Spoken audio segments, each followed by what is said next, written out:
సభ్యులు తలసాని శ్రీనివాస్.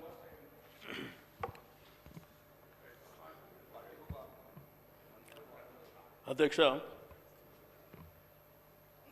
అవకాశం ఇచ్చినందుకు మీకు ప్రత్యేక ధన్యవాదాలు తెలియజేస్తాను అధ్యక్ష. ఇప్పుడే గౌరవ ముఖ్యమంత్రి గారు బలహీన వర్గాల పట్ల ఒక ప్రకటన చేయడం జరిగింది అధ్యక్ష. మీకు తెలుసు అధ్యక్ష, ఈరోజు ఈ దేశానికి స్వాతంత్రం వచ్చి 75 సంవత్సరాలు దాటింది అధ్యక్ష. ఈ 75 సంవత్సరాల స్వాతంత్రం తర్వాత ఈ దేశ నిర్మాణంలో,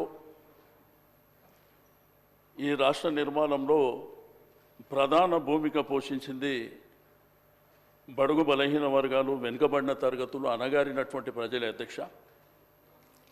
ఏ రంగంలో తీసుకున్నా కానీ ప్రధానమైనటువంటి భూమిక పోషించినటువంటి పరిస్థితి. కానీ ఈరోజు సామాజికంగా, రాజకీయంగా, ఆర్థికంగా ఒకసారి ఆలోచన చేస్తే దేశవ్యాప్తంగా కానీ రాష్ట్ర వ్యాప్తంగా కానీ ఎప్పుడు మా హక్కుల కోసం పోరాటాలు చేసేటువంటి సందర్భాలు, లేకపోతే మాకు ఇది కావాలి అని డిమాండ్లు చేయడమే తప్ప ఏ రోజు కూడా మాకున్నటువంటి సంఖ్యాపరంగా ఇది మా డిమాండు, మా రైటు అనే విధంగా గతించినటువంటి ప్రభుత్వాలు, ఈ దేశంలో అనాదిగా ఉన్నటువంటి ప్రభుత్వాలు కూడా ఏ రోజు 75 సంవత్సరాలలో ఆలోచన చేసినటువంటి దాఖలా లేవు అధ్యక్ష.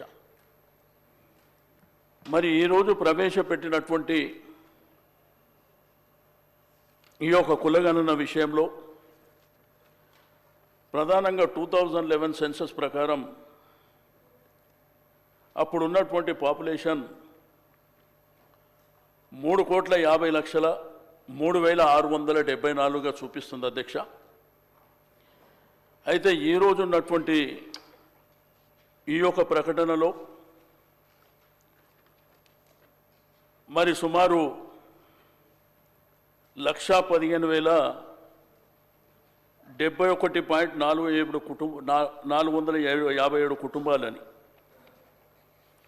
అధ్యక్ష. ఆ రోజు ఉన్నటువంటి పాపులేషన్ అంటే 2011 అంటే 14 సంవత్సరాలు, అంటే దగ్గర దగ్గర 13-14 సంవత్సరాలలో ఒక 6 లక్షల పాపులేషన్ పెరిగినట్టే చూపిస్తుంది అధ్యక్ష. ఇక్కడ 370 అంటే మీరు చేసింది 354 అయితే 96.9 అయితే ఇంకా 3.1 పార్టిసిపేట్ చేయలేదనేటువంటి. అయితే ఈ లెక్కలని నిన్న నుంచి చూస్తుంటే అధ్యక్ష, బీసీ సంఘాలు కావచ్చు, మేధావులు కావచ్చు, అనేకమైనటువంటి డిబేట్ల ద్వారా కావచ్చు కొన్ని అనుమానాలు కూడా వ్యక్తపరుస్తుంది. దీంట్లో ప్రధానంగా ఈ పాపులేషన్ పెరగాలి కదా, ఎట్లా తగ్గింది అనేటువంటిది. ఓ వైపున బీసీల పాపులేషన్ తగ్గినట్టు కానీ, రెండో వైపున ఎస్సీల పాపులేషన్ తగ్గినట్టు కానీ, మూడో వైపున ముస్లిం పాపులేషన్ తగ్గినట్టు కానీ, ఓసీల శాతం పెరిగినట్టు కానీ కొన్ని లెక్కలు వస్తున్నటువంటి సందర్భం అధ్యక్ష. గౌరవ చైర్మన్గా ఉత్తమ్ కుమార్ రెడ్డి గారు మొన్న ప్రెస్ కాన్ఫరెన్స్లో గణాంకాలు చెప్పినట్టు ఆ గణాంకాల ద్వారా తెలిసినటువంటి విషయాలలో చర్చ జరుగుతుంది అధ్యక్ష. అయితే దీంట్లో ప్రధానంగా ముఖ్యమంత్రి గారు చెప్పినారు అధ్యక్ష, ఇప్పుడే ఎన్యూమరేటర్లను పెట్టి కొంతమంది అధికారులను పెట్టి చాలా వరకు మేము పారదర్శకంగా చేయాలనేటువంటి సంకల్పంతో చేసినామని. కానీ నేను ముఖ్యమంత్రి గారికి మీ ద్వారా రిక్వెస్ట్ చేసేది ఒకటే అధ్యక్ష, మీరు ఏదైతే ప్రొఫార్మా ఇచ్చినరో 57 అంశాలు ఉన్నాయి దీంట్లో. దీన్ని ఏంటంటే మీరు మరొకసారి ఆలోచన చేసి, ఎందుకంటే ఈరోజు ఇది ప్రధానమైనటువంటి అంశం, మన సమాజంలో ఉన్నటువంటి 100% మంది ఉన్నటువంటి అంశం కాబట్టి దీనివల్ల ఏంటంటే అనేక అంశాలు దీంట్లో పొందుపరిచారు కాబట్టి చాలామంది ముందుకు రాలేకపోయారు. నాకు తెలిసి గ్రేటర్ హైదరాబాద్ పరిధిలో 30% కూడా పార్టిసిపేట్ చేసినటువంటి దాఖలాలు లేవు. మీరు మీ స్టేట్మెంట్లో కూడా కొంత జిహెచ్ఎంసీలో కూడా జరగలేదనేటువంటిది మీరు చెప్పారు అధ్యక్ష. అయితే ప్రధానంగా మాకున్నటువంటి ఇన్ఫర్మేషన్ ప్రకారం నీకు కాలనీస్ కానీ, అపార్ట్మెంట్స్ కానీ, బస్తీలలో కానీ ఇవన్నీ వివరాలు చదివిన తర్వాత మాకెందుకులే అని అవాయిడ్ చేసినటువంటి సందర్భం, మాకు అక్కర్లేదు అనేటువంటి సందర్భాలు కూడా చాలా జరిగినాయి. అయితే మీరు చేసినటువంటిది ఇంకా పకడ్బందీగా చేసి, ఇంకా దీంట్లో ఏంటంటే హరిబరి తొందరపాటు లేకుండా ఇప్పటికే మీరు ఒక 3-4 నెలల సమయం మీరు చేసిర్రు. సబ్ కమిటీ ద్వారా 12 సార్లు మీటింగ్ జరిగింది అనేటువంటి అంశం మీరు చెప్పినరు. ఏది ఏమైనప్పటికీ అధ్యక్ష, మీకు అందరికీ తెలుసు ఈరోజు సమాజంలో ఉన్నటువంటి బడుగు బలహీన వర్గాలలో అవేర్నెస్ వచ్చింది అధ్యక్ష. ఈరోజు సమాజం పట్ల వారు మా యొక్క సంఖ్య పట్ల ఈరోజు ఆర్థికంగా సామాజికంగా మేము కూడా ఎదుగుదల కావాలి. ఒకవైపున విద్యాపరంగా ఎదుగుదల కావాలి, రెండో వైపున సామాజికంగా ఎదగాలి, ఆత్మగౌరవంతో బతకాలి, రాజకీయంగా కూడా ఎదగాలి అనేటువంటి సంకల్పం కూడా ఈ మధ్యకాలంలో మీకు అందరూ తెలుసు. మరి గత ప్రభుత్వంలో మరి కేసీఆర్ గారి నాయకత్వంలో 10 సంవత్సరాల పరిపాలనలో చాలా వరకు కొన్ని కార్యక్రమాలు తీసుకోవడం జరిగింది అధ్యక్ష. ఈరోజు ఎడ్యుకేషన్ రంగంలో గురుకులాల విషయంలో కానివ్వండి, లేకపోతే గురుకులాలని ఇంటర్మీడియట్ వరకు తీసుకెళ్లడం కానివ్వండి, డిగ్రీ కాలేజీలు పెట్టడం ద్వారా కానివ్వండి, విదేశీ విద్య ద్వారా కానివ్వండి, సేమ్ టైం రైతు బంధు రైతు బీమా పొందిన దాంట్లో కూడా మెజారిటీ ఇదే జనం ఉంటారు అధ్యక్ష. దీంతోపాటు మీకు అందరికీ తెలుసు అధ్యక్ష, ఈరోజు హైదరాబాద్లో ఆత్మగౌరవ భవనాలు కానివ్వండి, దానివల్ల ఏంటంటే ఈ మధ్యకాలంలో గ్రామీణ ప్రాంతంలో కూడా చదువుకున్న వాళ్ళ సంఖ్య పెరిగింది అధ్యక్ష. ఈరోజు సమాజంలో ఉన్నటువంటి మన సంఖ్య పెరిగింది కదా, మనకు కూడా మరి సమానమైనటువంటి వాటా కావాలి, రాజకీయంగా కూడా సమానంగా కావాలనేటువంటి సంకల్పం వస్తుంది అధ్యక్ష. అయితే దీంట్లో కొన్ని లెక్కలు అధ్యక్ష.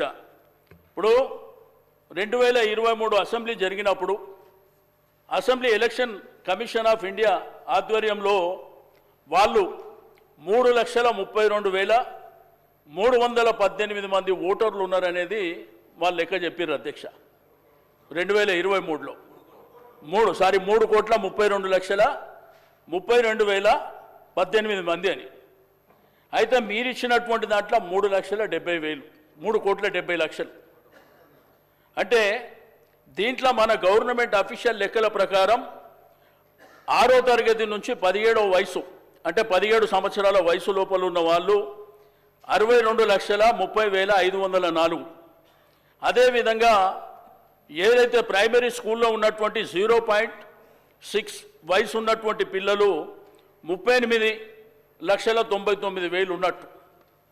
ఓవరాల్గా తీసుకుంటే ఈ 4,33,61,822 నుంచి ఈ 3,70,00,000 మీరు ఏదైతే నివేదిక ఇచ్చినరో అవి తీస్తే 62,84,268 మంది ఎక్కడ పోయినట్టు. ఈ లెక్కలు గవర్నమెంట్ ఇచ్చిన లెక్కలే.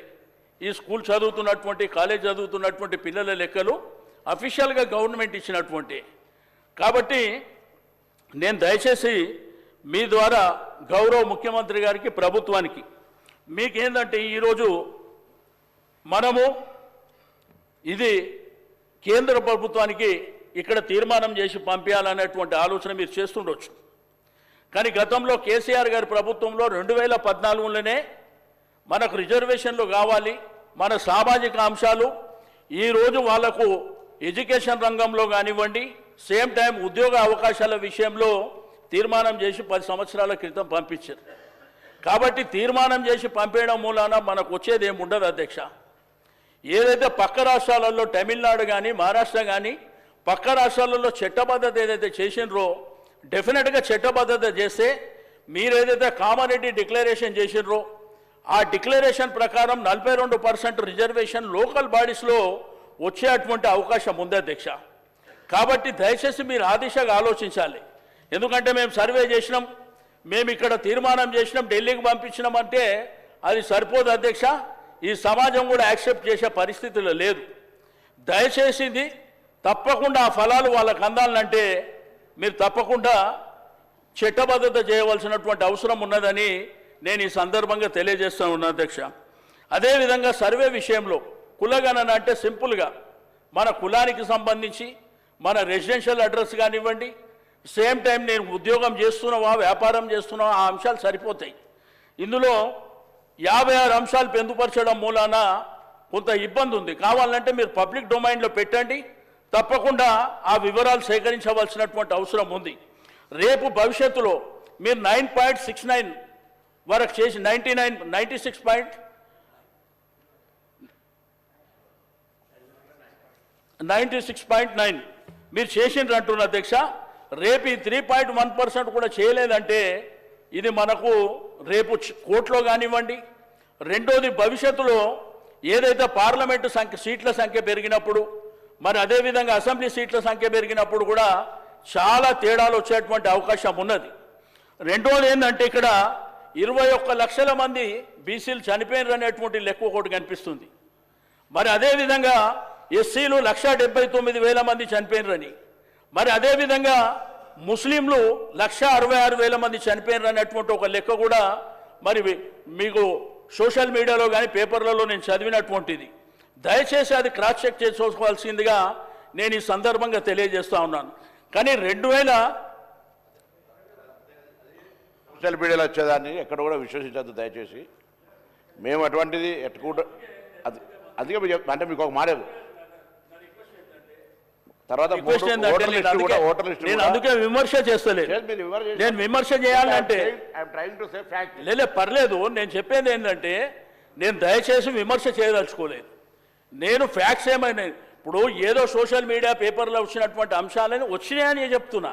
నేను చేయాలనుకుంటే వేరే రకంగా చేసేటువంటి అవకాశం ఉంటుంది. కాబట్టి దయచేసి దాన్ని పరిగణలోకి తీసుకోవాల్సినటువంటి అవసరం ఉన్నది.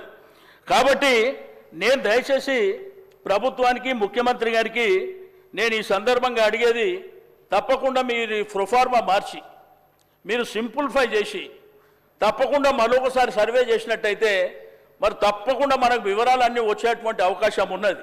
దీంట్లో కులాల వారీగా తీసుకున్నప్పుడు కూడా ఏ కులం ఎంత అనేది కూడా మీరు చెప్పలేకపోయినారు. ఇప్పుడు ముఖ్యమంత్రి గారి స్టేట్మెంట్లో కూడా ఎస్సీలు ఇంత, బీసీలు ఇంత అన్నారు. ఈరోజు బీసీ కులాలలో 193 కులాలు ఉన్నాయి. కాబట్టి 193 కులాలలో కూడా మరి ఏ కమ్యూనిటీ ఏమేమి ఎంతమంది ఉన్నారనేది కూడా మనకు సంఖ్యాపరంగా రేపు మనకు అన్ని విధాలుగా ఉపయోగపడుతుంది. కాబట్టి దయచేసి ఆ విధంగా చేయవలసినటువంటి అవసరం ఉంది. ఈరోజు గ్రేటర్ హైదరాబాద్ పరిధిలో తీసుకుంటే 30% కూడా జరగలేదు. నాకు పూర్తి ఇన్ఫర్మేషన్ ఉన్నది, మీరు కావాలంటే తెప్పించుకోండి. ఎందుకంటే చాలా ప్రాంతాలకు వెళ్ళలేదు. వెళ్ళిన ప్రాంతాల్లో కూడా ఈ ప్రొఫార్మా చూసిన తర్వాత మాకు అక్కర్లేదు, మేము ఈ వివరాలు ఇవ్వలేము అని చెప్పేసి మరి వెళ్ళిపోయినటువంటి సందర్భం. కాబట్టి ఈరోజు సరే స్వాతంత్రం వచ్చి 75 ఏళ్ళు అయిపోయింది. ఇప్పటికైనా కానీ 100% ఉన్నటువంటి సమాజాన్ని ఈరోజు పరిపాలించినటువంటి పాలకులు ఆ రోజుల్లో నుంచి ఈ రోజుల వరకు ఏమి జరిగిందో సమాజం అంతా చూస్తున్నటువంటిది. కాబట్టి దయచేసి నాకు ఈ సందర్భంగా మీకు రిక్వెస్ట్ చేసేది ఒకటే, తప్పకుండా మీరు రీసర్వే చేయవలసినటువంటి అవసరం ఉంది.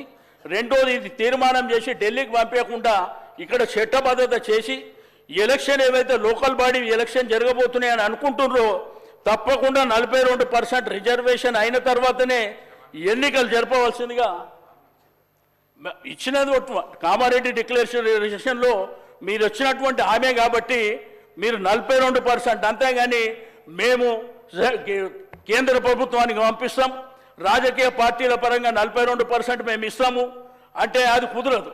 చట్టబద్ధత ఉంటేనే డెఫినెట్గా మా హక్కులు మాకు వచ్చేటువంటి అవకాశం ఉన్నది. కాబట్టి తప్పకుండా ఇది చేస్తారని చెప్పి నేను ఈ సందర్భంగా కోరుతూ నాకు ఇచ్చినటువంటి అవకాశానికి ధన్యవాదాలు తెలియజేస్తున్నా అధ్యక్ష. Thank you. గౌరవ సభ్యులు పాయల్ శంకర్ గారు.